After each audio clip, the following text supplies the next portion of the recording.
Tasawar is an advisor. He's an entrepreneur. He's a CEO. He's also an investor. And yet I still don't know what he exactly does because he does so much, mashallah, between the UAE and Saudi. To give you an idea of how hard it is there were 20 of us when we started. There were 8 of us who graduated. There's no bachelor option. You only have a master's or you have nothing. I've been in consulting. I've been on the sell side of investment banking. I've been on the buy side, making investments. I've put my own money into things and I've ran business. You know that question, what do you want to do in 5 years? I'm the worst at answering that because I know the answer. I really think I know that answer. I would just travel, meet more people. I didn't understand the concept of networking. I didn't understand building business connections. So if you go to a networking event with, I don't know, let's say 10, 15, 20 people, there'll definitely be 2 people who feel kind of awkward. I hate being there and they don't want to be there. That's me. I'm one of them. Let's shift over to that topic then, job interviews, because you have hired a lot of people and you've built very successful teams. When you're hiring a person, what makes them stand out, like you said? And they don't have to have ambition in the way I see it. Not everybody should be an entrepreneur. God, no, not everybody should be an entrepreneur. Every now and then you'll have someone who says, I want your job. And I'm like, yeah, great, please take it. It'd be amazing if somebody could get to that level. Work-life balance is something that I'm terrible at. You know when people say, what did you want to do when you grow up? I watched so many TV dramas that I wanted to be that guy looking outside a New York building, stressed. I read a quote the other day by Winnie the Pooh. Welcome back to yet another episode of Discussions. A very special thank you to Al-Mashted for helping make another episode possible. And I want to say a special thank you to you all at home watching these videos. With your help, we've already reached 21,000 followers on TikTok, around 2,000 on Instagram, and 1,100 on YouTube. And we haven't even reached the 10th episode. So thank you again for all of your support. This episode of Discussions is a little bit different because I'm bringing you someone who I personally admire, that I've learned a lot from. He's also the person I go to whenever I need help with anything. If I need an accountant, I go to him. If I need any advice on anything relating to business in Saudi, I go to him. We have Tasawar Ulhaq. Tasawar is an advisor. He's an entrepreneur. He's a CEO. He's also an investor. And yet I still don't know what he exactly does because he does so much, mashallah, between the UAE and Saudi. Tasawar, if you had to explain to us to call you Taz? Call me Taz. Call you Taz, okay. Because I call him Taz. Taz, if you had to explain to our viewers what you do, what would it be? Oh, first of all, thank you for joining Discussions. Thank you for having me. Such a pleasure to be here. It's good having you. Tell us, what do you do for a living here in Saudi and UAE? I'll give the short version and then go to the long version. In short, I help foreign companies coming into Saudi with their complete turnkey solution of landing into Saudi and then building their business here. So government licensing and then post-licensing, making sure that their business is running effectively. So all the compliance matters and hiring people and the legal framework. And we try to make that a smooth transition into the country. The long answer is we do this in UAE and Saudi and then throughout the Gulf to make sure that companies, especially corporates coming into the region, have the right solution and understand the right legal framework coming into the region. SPVs, foundations, and the correct legal structure. What do I do? Which is what you try to... Shall I go into that? Yeah. I shouldn't have said that, right? That's perfect. Okay. So... What do you do? Yeah. So what do I do? I've been in the region for 18 years. I came out here as an employee, like a lot of us do. I thought the region was amazing. First of all, sunshine, pretty much throughout the year versus London. And I started to do corporate finance. From there, started to raise money for funds. From there, bought portfolio companies out for private equity firms, and then moved to the buy side, making investments, looking at how to allocate our funds to grow the wealth of a family office. Joined the board of a VC and aggressively grew them across the Middle East. And from there, I saw an opportunity to build an ecosystem with I'm fast tracking this. So build an ecosystem with a government entity and essentially create a licensing platform with the government, helping local entrepreneurs and international companies coming into the region. Huge success, build that up over 4 years. And after that, and we did it in a very unique spot. We did it on Queen Elizabeth II, which is like a flagship location in Dubai. From there, 5 years ago, moved out to the Middle East, building out a company focusing on licensing in Saudi Arabia. And been doing that since. So that's my core business. Outside of that, I've invested into various ventures, some which have been terrible. Like anything which is venture, you have to take your losses. But some of the fun things that I do is I'm an investor in a car financing business based out of Dubai, a real estate business which does conventional real estate sales brokerage, Airbnb and facilities management in UAE, in Saudi Arabia. And now we're doing some work in UAE. And then I've been involved in new ventures that are coming into Saudi Arabia. So working with some VCs that are coming into the region and helping them how to scale their businesses in Saudi. Amazing. It was a good summary. No, it was good. It's a lot, but it's an impressive summary. So a lot of our viewers are under the age of 35. Some of them are freshly graduates. Some of them are transitioning from different sectors and different jobs. So let's go back in time. You have a master's in engineering and mathematics from Bristol University. Why did you decide to study this specific major, and how did it lead you to what you're doing now? Okay, it's a big question. 2 points. That's an amazing question. It did not lead me to do what I'm doing now, but what it did was give me discipline. Engineering mathematics is one of the most complex degrees you can do in the whole of the United Kingdom and Europe. To give you an idea of how hard it is there were 20 of us when we started. There were 8 of us who graduated. There's no bachelor option. You only have a master's or you have nothing. So it's all or nothing, which is kind of how I am. 4 years. So your whole life is riding on those 4 years. I found it, I wanted to be a lawyer. Then I realized that I don't want to study all of those books. And maths is very easy. There's a discipline. So there's a structure. If you have the framework, you have the process, you can be successful. So engineering maths is a 9 till 5 for 4 years.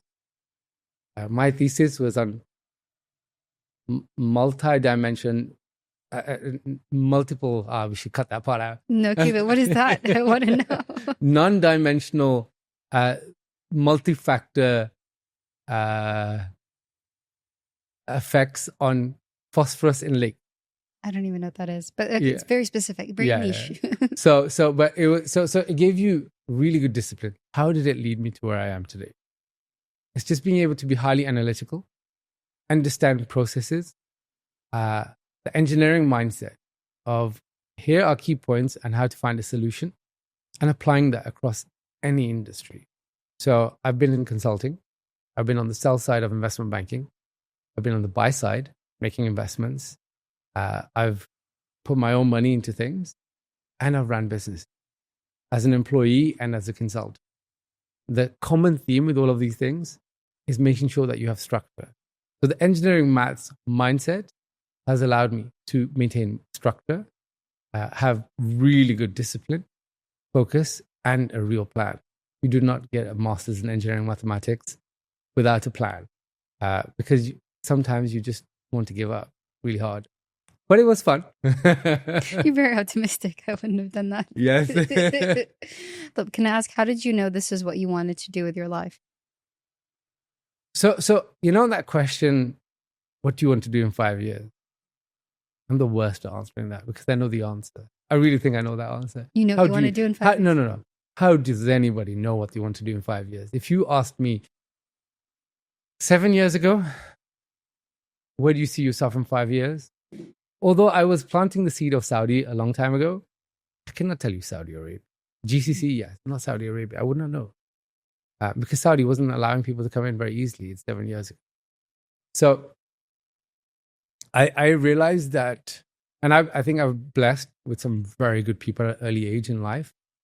We worked in a very difficult and aggressive environment in London, which gave you the discipline to be able to be successful in every situation of life.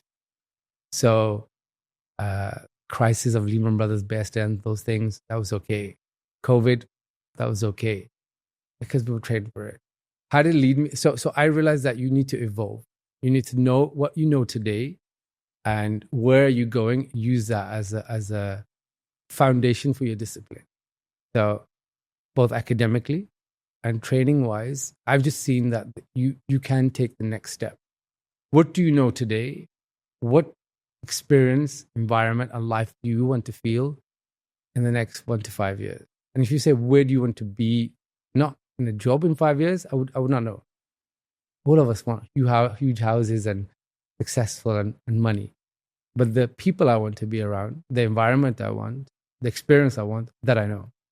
And I work on that. And everything else builds itself around.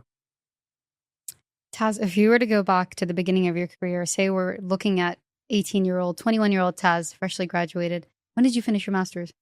2024. No. 24? Ruined that. You were not 2024. 2004. 2004. How old were you? 20 or 21. Okay, so that's impressive, mashallah. So we're talking about 21-year-old Taz. If you were to start your career all over again, back in time, what would you do differently? Would you do anything differently? Do you know, Islamically, you should not want anything differently. True. The only thing I've seen, now that I've seen more of the world, just do more of what I do now. I would travel more.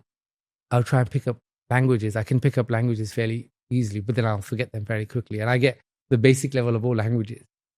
Don't ask me how many languages I know the basic level of. I would just travel, meet more people. I didn't understand the concept of networking. I didn't understand building business connections. We were very young and worked in a highly technical environment doing consulting versus people who were in their 50s and we were in our 20s. So we had to be very, very good. But nurturing and building those relationships didn't matter so much. So I worked in an environment where we made a lot of money at a very young age. So what would I do differently? I would just do more of what it was. And I worked a lot of hours. I used to work 7 days a week happily because I saw the upside of my own work. But I would travel more. I would enjoy certain parts of life because the money always comes and goes. It's true. You touched upon networking, so I'm going to jump around the topics a little bit. So for anyone watching that wants to learn how to network or doesn't quite understand the importance of networking, what would you tell them? So it's interesting. So when I moved to Saudi Arabia, hired a team, and I emphasized to my team that they need to build networks. They need to nurture the network. I think I cannot speak for the entire country. But the people I worked with told me it's really bad. It's bad to get to know people with an agenda. And I highlighted that it's okay. The byproduct of having a network is you make amazing friendship that you can work with and leverage because that's how it is. I think some people think that if you have too much of an agenda, it's bad. You just build an ecosystem of people that are good for you, good connectivity, and be genuine. And you will naturally attract the kind of people that, birds of a feather. Yep, true. Flock together, you attract the right kind of people. And if you're genuine, you really are interested, you just grow your own learning. So whether you're an introvert or an extrovert, build those relationships how you are, what suits you best. If you're better in a small group, build deep and meaningful relationships. That's an introvert person. An extrovert wants to have hundreds of relationships. But nurture those relationships, otherwise they will forget you. And I really think just having a good ecosystem here makes a difference. Can I ask you about LinkedIn? What do you think of LinkedIn and connecting and networking through LinkedIn? So I think LinkedIn is amazing. It's a great business platform. For me, it's a great way to talk about things that I think are interesting. So when I'm in Dubai doing meetings, people ask me if I'm sponsored by Saudi Arabia because my LinkedIn is filled with how amazing is Saudi Arabia right now. And it's a great way to connect with people that are in your industry or you want to change. It's a great way also to track some of the people that you know well or people that you look at who are experts in their field. It's a great way to kind of, I would say, you don't always have to reach out to everybody, but it's a good network to have and nurture that network through LinkedIn. I do want to ask you again, because like I said, a lot of our viewers are younger and they're just starting out their careers. How would you advise them to start building out their network if they're starting from ground zero? Still, maybe they just know their friends and who they went to school with. So that's really difficult. Where should they start though? Yeah. So I think, currently the way Saudi is there's a big push for young people to be a part of something, whatever that might be. I've seen many events for AI, for tech, for healthcare, whatever sector it might be. And they should put themselves out there. Sometimes it is difficult. But not everything is easy. They really need to. So some people are very good at just building out a huge network, but they have friends. And asking for something from friends is very difficult culturally. They should be used to just picking the brain, asking for help, understanding, or talking about positive things. I'm looking at going into this area. What do you think? Reach out to people you know first, rather than people you don't know. And then in-person interaction always makes a difference. So it is sometimes difficult, but there's somebody else who is also facing the same difficulty. So if you go to a networking event with, I don't know, let's say 10, 15, 20 people, there'll definitely be 2 people who feel kind of awkward. I hate being there and they don't want to be there. That's me. I'm one of them. But somebody else will come to you and say, hey, either the extrovert will come to you and say, hey, how can we make you fit in? Or another introvert will say, hey, you don't want to be here, right? No. And you just made a great friend. And I think if you do that enough times, and this goes back into life, business, consistency. Just do it enough times, learn to enjoy the process, and you will look back and you will have made 1 or 2 friends that become lifelong friends. So I say, think of it from a positive perspective. And from a business perspective, it comes, if you have a goal that you are working towards and you're reinforcing, it works very well. So for young people, going back to, I think they should really think about where they want to go. They should learn to be original. So I've interviewed a lot of people here. Everybody tells me that they're motivated, they want a job where they can develop their career, and they want to be the best at what they do. Everybody says the same word. That's good. Yeah, but what makes them stand out from anybody else? So what is it that they have that makes them stand out? Does that make sense? Let's shift over to that topic then, job interviews, because you have hired a lot of people and you've built very successful teams. When you're hiring a person, what makes them stand out, like you said? So we attract who we are. So for me, I look at how that person will fit in to a certain role. I look at who that person is, how they carry themselves, and what growth do they want for themselves? Because I want to hire really ambitious people. I always get reminded that there's people who also need to do work, and they don't have to have ambition in the way I see it. Not everybody should be an entrepreneur. God, no, not everybody should be an entrepreneur. People should want to have their 9-to-5s, and very good that they have their 9-to-5. But I think when you're interviewing, you should have some idea what you want. One of the things that I find disappointing meeting somebody is it's very clear that they have no idea where they want to go. And then they meet somebody like me who asks them a question. What do you want to get out of your job? Nobody's ever thought about that one. What do you want to get out of your job? Yeah. That's what you ask that in a job interview. Yeah. They're here for that job, right? What do they want to get out of it? Nobody's ever thought that. No, I think the basics. They don't answer it. The job, learning and skills and, developing new. They don't. No. How do they answer normally? There's a long pause. It's normal. And then what do they say? What are you expecting though? What are you expecting? I just want them to have an idea. I just want I want to have fun at my job. That's a simple answer. But they have thought about it. I don't expect anyone to know where they want to be in 5 years' time. And every now and then you'll have someone who says, I want your job. And I'm like, yeah, great. Please take it. It'd be amazing if somebody could get to that level. What would be really good is somebody to have a clear idea or some high level idea of which direction they want to go. What do you ask in a job interview? If I'm sitting down across from you, what are the questions you ask a candidate? So for me, I ask about their personality.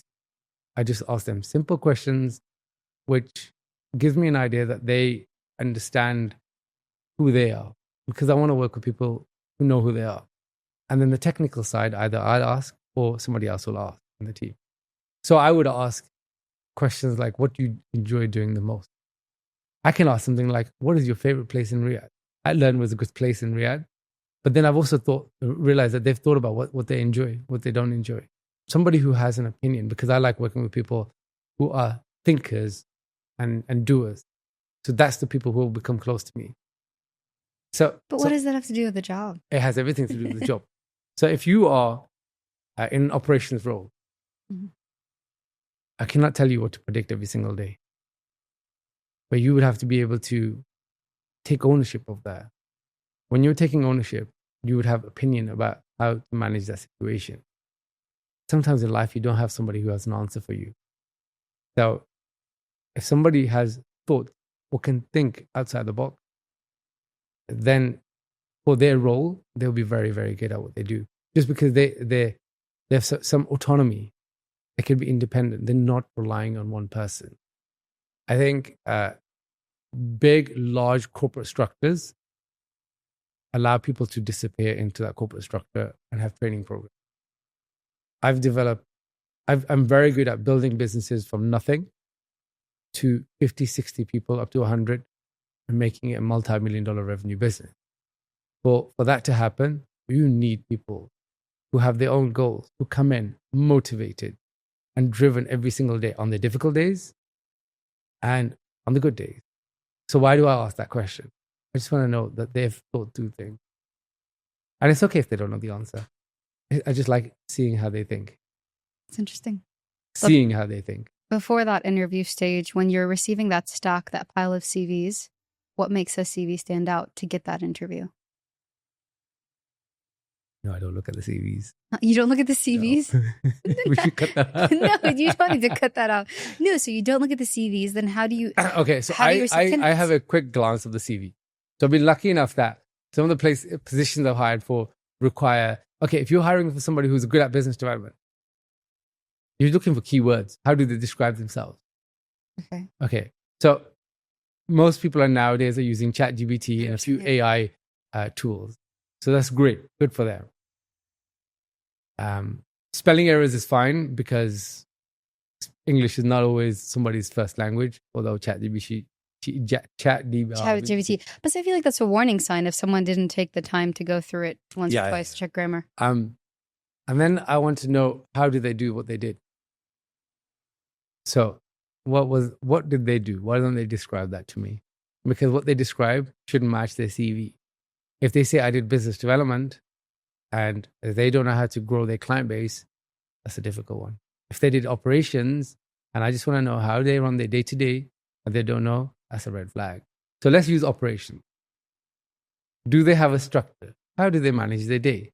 What are the typical SLAs they have? If they struggle with those questions, we're worried. Okay. If it's someone junior, I want to know how we can train them. If somebody who's got experience, it'd be ideal for them to have some knowledge of what they're doing. Yeah, it checks out. Makes sense.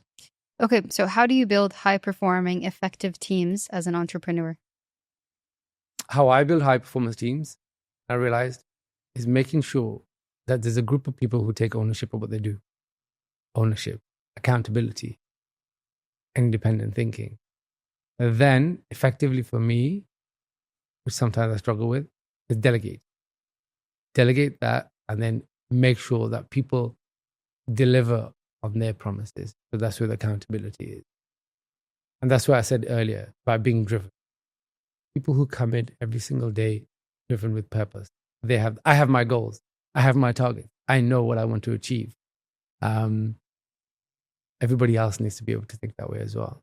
So they need to buy into that culture, the environment that they're going into. They need to feel motivated every day. And then that high performance comes through because it's translated into the people, the culture, the environment, that we are all working towards a purpose and reinforcing that, of course, because, everybody needs to be motivated to their goals, what they want to do. I have a question. Yeah. So when you're starting out your career, maybe you just got your first official big girl, big boy job and you're working, more than that 9 to 5. Should you have work-life balance early on in your career, or should you keep your head down and just keep working? I'm not good at answering that. Answer. Let me. Because I have an answer, Okay. and my answer is not popular. So work-life balance is something that I'm terrible at. Most people will tell you that they're very successful because they have a great work-life balance. No, because if you're really good at something, I'm not saying this applies to everybody, but when you're good at something, you obsess over it. And when you obsess over it, you want to be the best in that industry. If you just started your career, nothing hurts more than seeing somebody wanting to leave the office at 5 p.m. or 6 p.m. sharp, because that's what labor law says. I've heard that expression, that's why. So going back a long time ago, few years, my first job, I was told that I would make a lot of money if I put in the hours. So I was in the office at 8 a.m. every day and leave at 10 p.m. every night. I had an amazing life. In my first year, I could afford most things that most graduates could not. I paid in tax what most people made in the salary, if not double. But I put the hours in. I was working 2 years of work versus their 1 year, because I was working 7 days a week, more than 12 hours a day, and I loved it. Work-life balance, though, I had a great time. I had the funding to have a great time.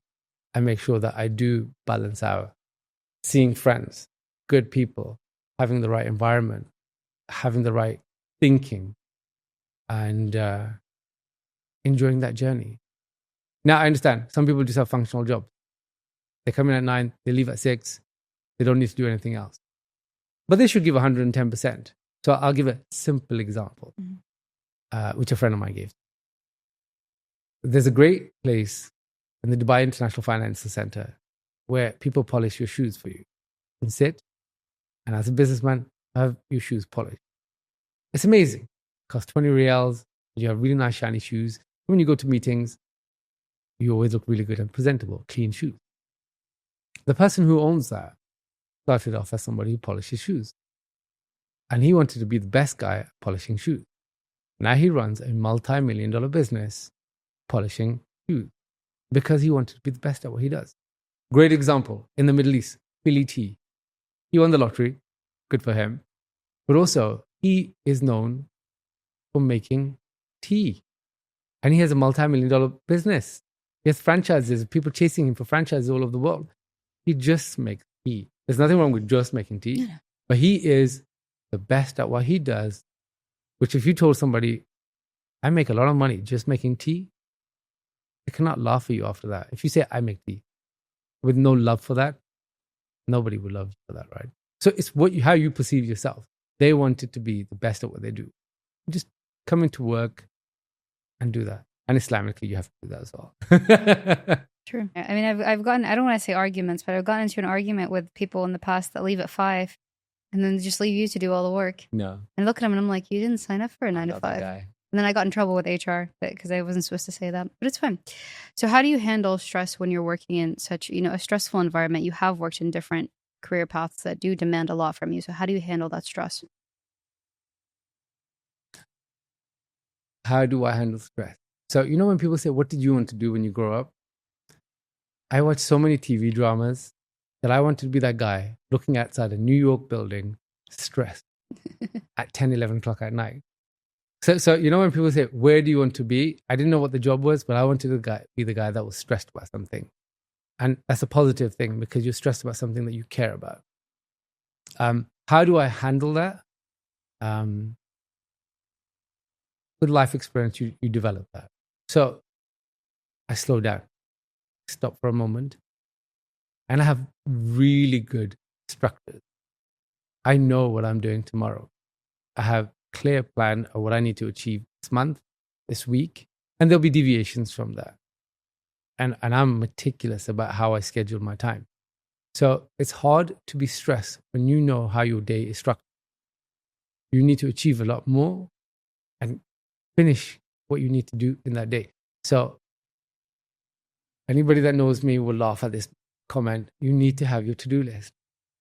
You need to have your list of things that you need to get done today, this week.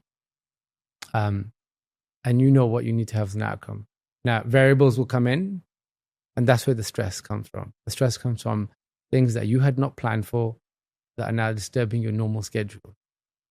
And look, we all get stressed, which is a series of your mind getting tangled.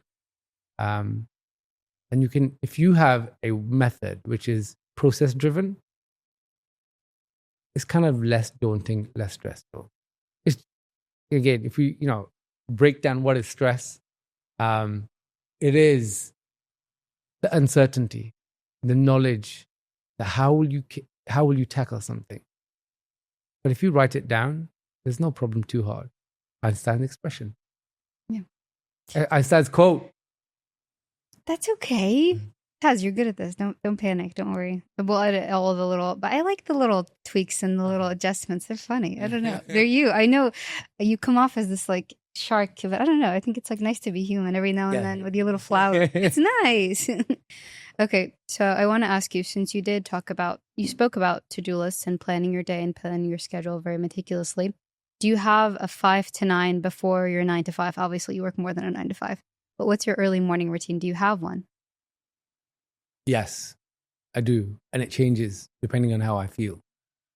So anybody that listens to YouTube, some podcasts, they'll hear that I wake up at 5 and I do all of these things. And by 7 o'clock, I've achieved everything. And sometimes you just need to sleep. Sometimes you need to sleep through the 5 o'clock. Waking up at 5 o'clock, anybody who's part of that 5 a.m. club will tell you it's painful. And it's great for anybody that does 5 a.m. club. Been there. Sometimes you just need to sleep. But what do?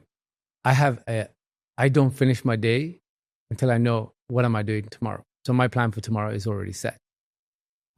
Depending on the season meaning where I want to be and how I feel in that period of life, I wake up, I work out. So recently I got myself a spinning bike, which I love. And like a lot of people who are entrepreneurs, they get obsessive about things. So these days, 6 a.m., 45 minutes after a very strong coffee, I'm on the bike for 45 minutes and I love it because I get to watch Netflix. And at nighttime, I'm either in the gym, and if I'm in the gym, I'm lifting heavy weights. And if I'm on the bike, which is my new toy, I get to watch. What are you watching on Netflix? Can you say? So what am I watching right now? I'm watching Sakimoto Days, which is about a warrior who left the world of being a warrior and now is just a regular guy, but he still has the skill. Here's a guy who was the best warrior and now he's fat in front of the store, but he still has the skill. And then I'm watching Foundation, which is a sci-fi series about how there's certain rulers who live forever. And they keep 3 versions of themselves as clones. So a young version, an old version, and the current version who runs the world. Super geeky. No, this is like what ministers tell me. They play video games, and I'm kind of shocked because I'm like, you have this big shot CEO that like has a normal human life. I don't know. I can't imagine it. Do you know, cool. Some people watch things and they want to get something out of it. I just want to enjoy it and switch off for a moment. It's okay. Actually, do you know when you can't remember a movie or you can't remember something and then you forget that you were thinking that? Your subconscious is working on it and that's your best time?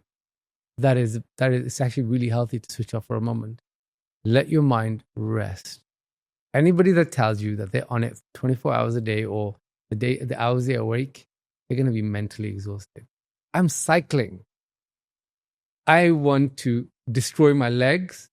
I want to make sure that I have good cardio and just visually enjoy what's in front of me. I like that. I like that approach. I want to shift over to skill set. Okay, so what skills do you believe are essential for the field that you're working in now? Career-based skills. So I will try and give an answer which is generic for everybody, but because obviously for me, general from what I do, having a good understanding of just processes, methodology, and having framework is really important. Understanding my weaknesses and mitigating that is also really important. So on a day-to-day, for me, in the business I'm involved in, I'm highly driven on revenue generation so that they scale, which means that I'm not worried about numbers every moment. So I make sure that somebody is dedicated to the finance part of business. But then you have to have good awareness of numbers when you're running a business. For people that I'm around, again, we touched on this before, having a good network, so nurturing that network, which serves your commercial purpose, but also people that you could be a future employer. If somebody is impressed by you, they may want to hire you. It could be somebody that you'll be working alongside for a very, very long time. And then knowing that, so for me, it all stems from where do I want to be? I want to be the best at what I do and what we do. So skill sets wise, for me, it's always being really an expert of the field that we're in, the technical knowledge, and an understanding of how to achieve the best outcome in the correct time frame. So that does require sometimes the right people, understanding the processes so that it's done correctly, and then knowing that every day you have to continue, sometimes just chipping away a little bit to achieve that success. That is what an SLA is, but I've broken down to human words. Making sure that you're just continuously working towards being the best. And what does that mean from a skill? Whatever area you're in. I'm keeping it generic because your listeners might have various type of roles, but the application of it is consistently the same. What's your end goal? My end goal evolves. It can sound cliche. I want to be able to do good. So there's a few small things that and a lot of people should have selfish goals. And that should be coupled with making an impact if you can.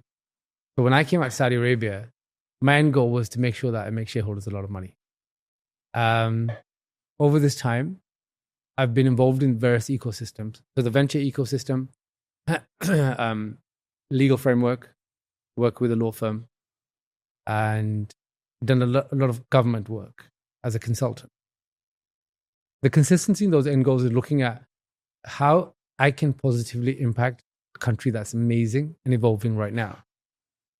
From a human level, I've seen that there's very talented young people who do not know how to use this special power. I'll give you a very actual, live example. I've been to Al Faisal University. Yeah. I've seen programmers, coders who are exceptional, phenomenal.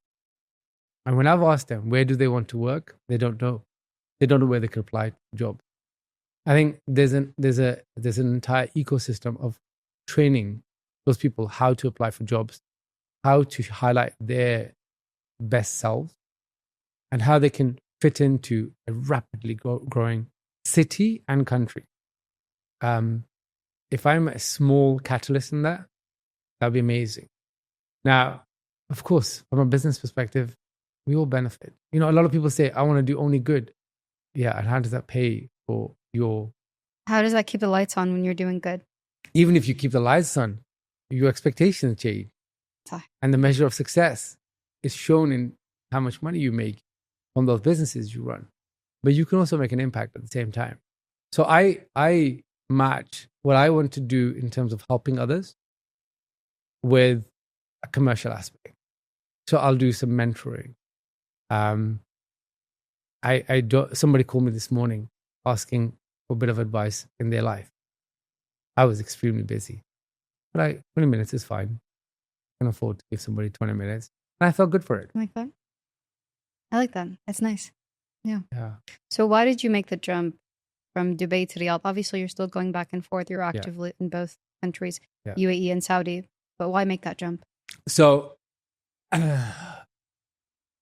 12 years ago, maybe more, 14 years ago, I was an advisor to one of the largest families in the kingdom, an everyday name in the kingdom. I worked with the group for 5 years across their steel industry, starting with Riyadh, the industrial areas of Riyadh. And then I helped the company with their shareholding in Jordan, Egypt, and then I built a steel factory in Abu Dhabi for them. I saw that time that Saudi is phenomenal. It's a mammoth place which is very difficult to access. And that's often a good thing, because then you have to work hard to access that country. About 8 years ago, I was involved in a licensing platform with a government ecosystem, or part of a government entity. And before building that, I met some Saudi investors.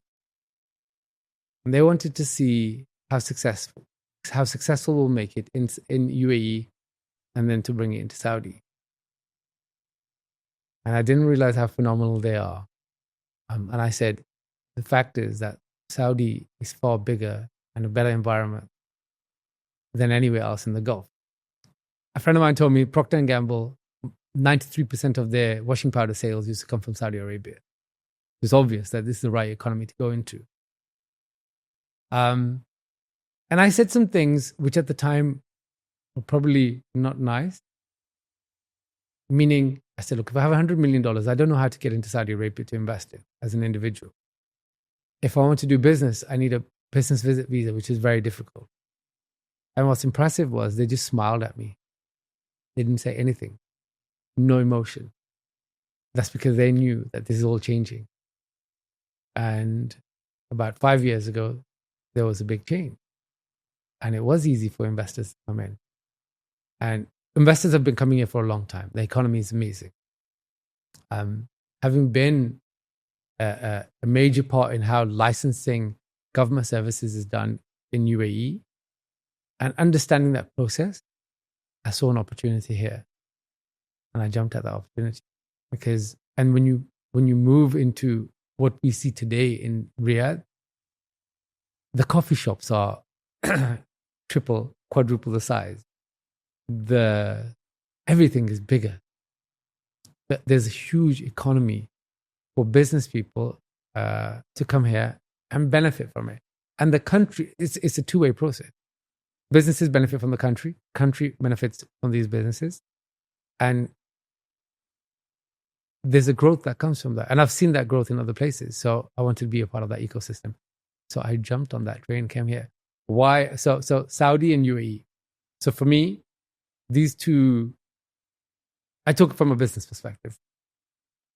These two countries have complementary offering. People who are in UAE came into the UAE, especially corporates, and the entrepreneur ecosystem has been developed quite a lot. For the last 18 years I've been there, and I've seen it happen, and have a very good network there. I've been able to leverage that network and help them understand how Saudi operates and bring that into Saudi Arabia. So unofficially, and a brand ambassador, because it helps our businesses, how Saudi is the right place for businesses to come in here, for entrepreneurs to come here, how to do business, and educating people as well. So my balance between Saudi and UAE is educating people that I know, and partners and referral partners, why Saudi makes sense today. And Saudi is where we do the business. So on that topic, what advice would you give small businesses that are wanting to make the jump from UAE to Saudi? So I would give the first generic advice I give to everybody. Have a clear plan. What do you want to do in Saudi Arabia?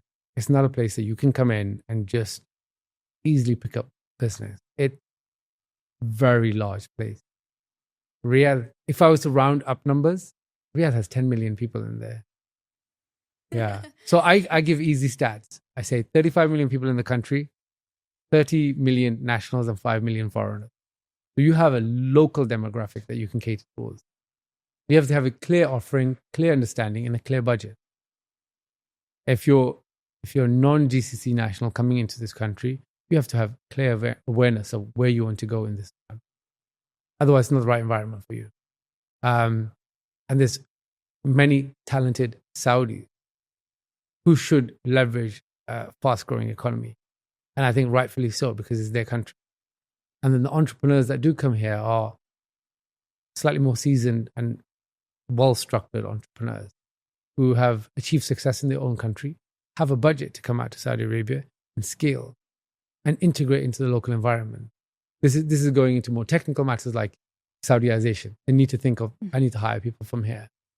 There's a lot of young, talented people that they can benefit from. Both people benefit. They get the young people here get the training from an international company. The companies from outside the country benefit from a local knowledge, cultural awareness. And that gap is there.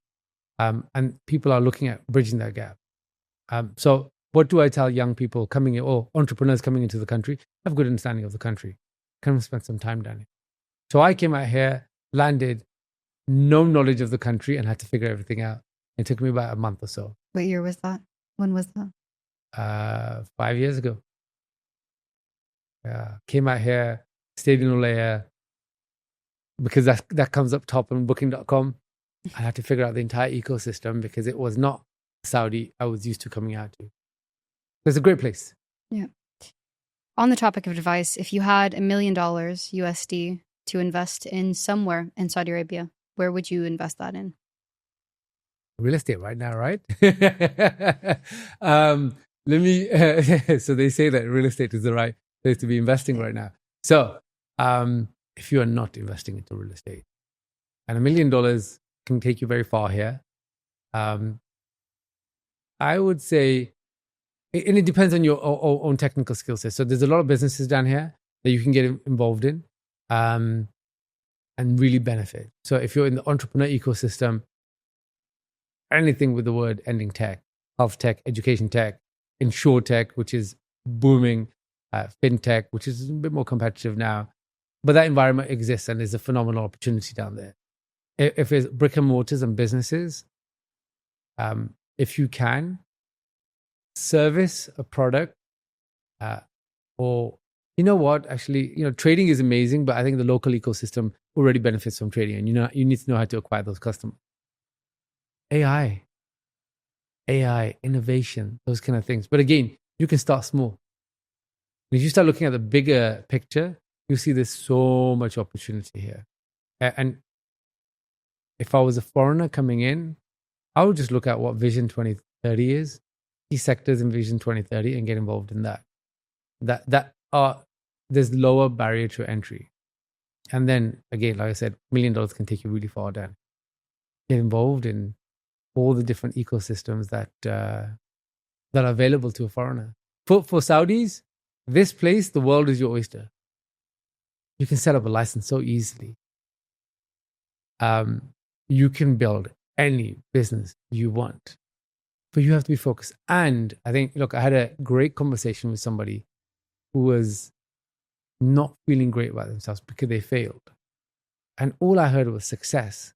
3 years, developed their skills, understood how to build their product, had some success, but just wasn't quite where it needs to be. But they were a first-time founder. Now they're stronger, better, and more skilled. And that person was demotivated. And all I heard was a success story of how they've built up a skill set. It's okay. Well, they were Saudi. So they can rebuild that and do it again infinite number of times. And especially when you have youth. I like that. What is the best piece of advice you've ever been given or heard? I read a quote the other day by Winnie the Pooh. Okay. I was waiting for Steve Jobs. No. You see, everything you do, you have to have fun. And the reason why I give 110% is I look back at life. And I'm proud of what I did. And I had a lot of fun. And this quote was so nice. It was, we were building memories. No, we were having a lot of fun and we built memories. So you work hard. You're proud of what you achieve. Give it 110%. The network you build, make the right friendships and connections. And when you look back, you'll realize that you built good memories. So that's my current top list. Look, I think there's a bunch of these things that, when you, the old thoughts are replaced with something new. How you do anything is how you do everything. Is something that I really think about. Because if you look at sushi chefs, for 10 years, they learn how to sharpen knives. For 10 years, they sharpen knives. Can you imagine how boring that must be if you visualize it? It is extremely boring. But they're an expert at what they do. And then start cutting fish. But if you apply that skill set of focusing towards an excellence and being the master of your skill, you will achieve that. So I think that's my current favorite. So you obviously speak very highly about the work that you do, and I can see how passionate you are. What's a passion project that you're working on right now that's really motivating you? Oh, I do so many exciting things. So the car financing business is amazing, but we have somebody that runs it. Real estate down here we're doing, but again, a team runs that. I'm an advisor with a law firm, and their belief in me has been amazing. And they are a phenomenal group of people. The partners are really leaders in their field and experts, and they believe in the passion that I carry. So every day I come in wanting to just be better, and that can be super annoying, but they accept that. So that's something I'm really passionate right now. That's really exciting, and we're going to take that to some new horizons, and I'm excited where that takes us. Amazing. I do want to ask you one last question as we're wrapping up the podcast. There's one recurring question I ask all of my guests. As a strategy advisor, for anyone wanting to follow in your footsteps, wanting to follow in your career, what advice would you give them? With everything I do, I want to have fun. Build happy, fun memories. Even when you're working hard, even when it's difficult. A farmer planting a seed has no idea if that seed will grow, yet has faith. And you need to plant a lot of seeds if you're a founder so that you can build on that. If you enjoy it, it's not work. You're just having a lot of fun. And every day, so I tell people I don't work because I just have a lot of fun, and we run businesses and we grow those businesses through doing something we're passionate about and making an impact on other people's lives. Whether I'm consulting somebody and I'm making an impact for a company and the lives that's as a byproduct, or the clients that we have. And sometimes things are difficult. Sometimes things are easy and we look amazing. And I have fun doing all of that. So that's the one advice I would give someone. Have fun. Have fun. Have fun. I like it. It's good advice. Taz, you've been so incredibly helpful. The advice you've given was invaluable. I think we really inspired the youth with this session. We gave them advice. We gave advice on how to make that transfer from the UAE to Saudi for anyone that's interested. And they can also find you. How can people find you? How can our viewers reach out to you if they want to work with you? LinkedIn. Amazing. Fastest way. Literally. Taz Ulhaq. And that's easy as that. Amazing. Thank you so much for being a part of the discussion. Thank you so much for having me. Thank you. We have to bring you back for a second episode, honestly. This has been another episode of Discussions. Thank you so much for joining me, and I look forward to welcoming you in the next episode.